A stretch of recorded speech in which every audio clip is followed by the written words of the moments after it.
sommes le 6 août, il est 16h en temps universel, 18h à Paris. Le journal en français facile. Diane Berger. L'incendie qui ravage le département de l'Aude dans le sud de la France est une catastrophe d'ampleur inédite. Ce sont les mots ce soir du Premier ministre François Bayrou. Les flammes ont déjà brûlé 16 000 hectares de végétation, cela en seulement 24 heures. La guerre entre Israël et le Hamas à Gaza et ses conséquences dans le reste de la région. Nous nous pencherons dans ce journal sur le cas de la Jordanie. Les touristes fuient le pays depuis l'attaque du 7 octobre. Et puis, au large de l'Australie, la grande barrière de corail continue de perdre ses couleurs. Elle est de plus en plus blanche à cause du réchauffement climatique.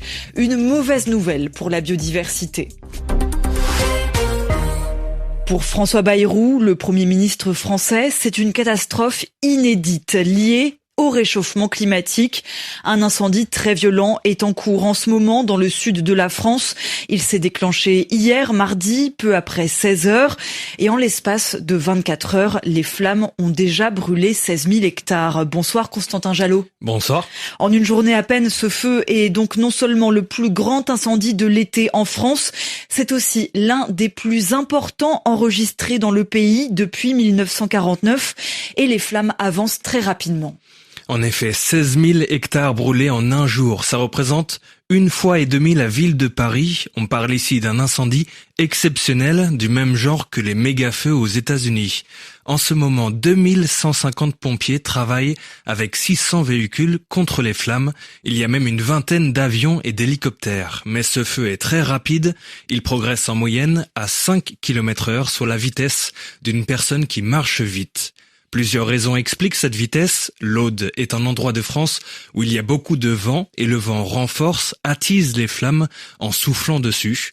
C'est un endroit où il y a beaucoup de plantes très sèches qui brûlent facilement, comme les arbres conifères. Et puis, c'est une région en pente. Comme l'air chaud monte dans l'air, les flammes suivent cet air et remontent plus vite le long des collines. Ce feu fait des victimes, une habitante décédée, 13 blessés dont 11 pompiers.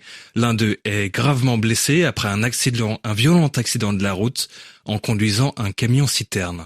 Le ministre de l'Intérieur Bruno Retailleau vient lui d'annoncer le déploiement dès demain de moyens militaires et d'une dizaine d'hélicoptères. Merci beaucoup Constantin Jalot. Le ministre israélien de la Défense insiste sur un point aujourd'hui. L'armée va devoir exécuter les décisions du gouvernement concernant Gaza. Pourquoi une telle précision ce mercredi ? Eh bien parce que des désaccords existent au sein de l'État hébreu. Depuis quelques jours, la presse israélienne explique que le chef d'état-major, le chef des armées, n'est pas d'accord avec les projets de Benyamin Netanyahou. Le Premier ministre israélien veut détruire totalement le Hamas et pour cela organiser des opérations militaires encore plus intenses, plus violentes à Gaza. Un grave accident a eu lieu ce matin, justement, à l'intérieur de Gaza. Un camion chargé de nourriture s'est retourné sur la foule qui cherchait de quoi manger.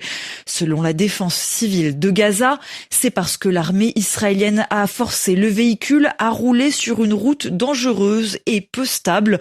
Résultat, 20 personnes sont mortes. De nombreuses ONG dénoncent depuis des semaines le manque de nourriture à Gaza. Les Palestiniens sont menacés par la famine. À cause de cela, les quelques distributions d'aide humanitaire se passent souvent de manière chaotique. Les problèmes sont nombreux. Ce qui se passe à Gaza déstabilise toute la région. Prenez par exemple la Jordanie. Le pays n'est pas frontalier directement de la bande de Gaza, mais il en reste très proche géographiquement. Et depuis l'attaque du 7 octobre 2023, les voyageurs fuient cette destination, moins 60% en un an entre 2023 et 2024.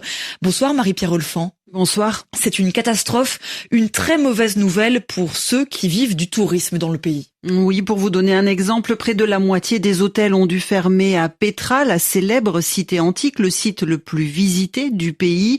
Des dizaines de restaurants et de magasins de souvenirs sont aussi fermés. C'est une période très compliquée également pour les guides touristiques, comme nous le raconte Ahmed Mabrouk. il y a du travail de moins en moins. Pendant cette saison, il y a presque rien. Et la saison qui était passée, on compte les jours qu'on a travaillé sur les doigts. Les touristes jordaniens et ceux des pays du Golfe continuent toujours de venir, mais cela rapporte beaucoup moins. C'est ce qu'explique un autre guide jordanien francophone, Oussam Batat. On ne gagnait pas beaucoup avec les Jordaniens. Ils voyagent seuls, entre familles. Des Arabes qui viennent des Arabie Saoudite, des Émirats, du Qatar, aussi la même chose. Ils viennent en famille. Ils ont leur voiture, leur 4x4 et ne demandent jamais un guide. Ces derniers mois, les touristes américains et les Chinois ont quasiment disparu. On trouve encore quelques Européens, mais de moins en moins, car beaucoup reportent leur voyage. Écoutez Patrice Karadec, il est le président du CETO, une organisation qui regroupe les tours opérateurs français, ceux qui proposent des voyages organisés. Toute la souplesse qu'offrent les tours opérateurs français fait que on n'enregistre pas beaucoup d'annulations de la part de nos clients, mais des reports. Maintenant, voilà, faut être clair, hein, les portefeuilles de réservation pour l'automne et l'hiver prochain sont extrêmement faibles. Et entre 2023 et 2024, le nombre de visiteurs français en Jordanie a déjà chuté de 75%. Marie-Pierre Olfan, un accident d'hélicoptère meurtrier au Ghana. Parmi les passagers, il y avait le ministre de la Défense du pays, Edward Oman Bohama, et le ministre de l'Environnement, Ibrahim Murtala Mohamed. Ils ont tous les deux été tués. Les drapeaux du pays vont être mis en berne, ils vont rester baissés. Nous ignorons à cette heure-ci ce qui a causé l'accident. La réunion a été jugée utile par Moscou. Le Kremlin a reçu aujourd'hui l'envoyé spécial des États-Unis, Steve Witkoff, pendant 3 heures. Au programme, la guerre en Ukraine. Donald Trump, le président américain, demande que la Russie mette fin au combat. Mais pour l'instant, Moscou ne donne pas d'informations sur un possible changement d'attitude de sa part. L'Inde dénonce la dernière décision du président américain. Donald Trump vient de signer un nouveau décret pour augmenter encore les droits de douane sur les produits indiens importés sur le sol américain. Il ajoute 25% en plus de la surtaxe de 25% qui devait déjà être appliquée à partir de demain. Le président américain très mécontent car New Delhi continue d'acheter du pétrole russe, ce qui donne de l'argent à Moscou pour la guerre en Ukraine dont on parlait à l'instant. Une mauvaise nouvelle pour l'environnement. Au large de l'Australie, selon un rapport gouvernemental, la Grande Barrière de Corail subit le plus grand épisode de blanchissement. C'est quand les coraux deviennent blancs car ils sont en trop mauvaise santé. Bonsoir Pauline Glaise. Bonsoir. Pauline Glaise, donc les branches sud et nord du récif ont connu, entre août 2024 et mai 2025, le plus gros déclin annuel jamais enregistré. Autrement dit, ces branches sont de plus en plus réduite. Les récifs, les ensembles de coraux ont affronté de multiples difficultés. Certains ont été frappés par des cyclones tropicaux. Ils ont fait face aussi à une invasion d'étoiles de mer dites couronnes d'épines, une espèce qui se nourrit de corail.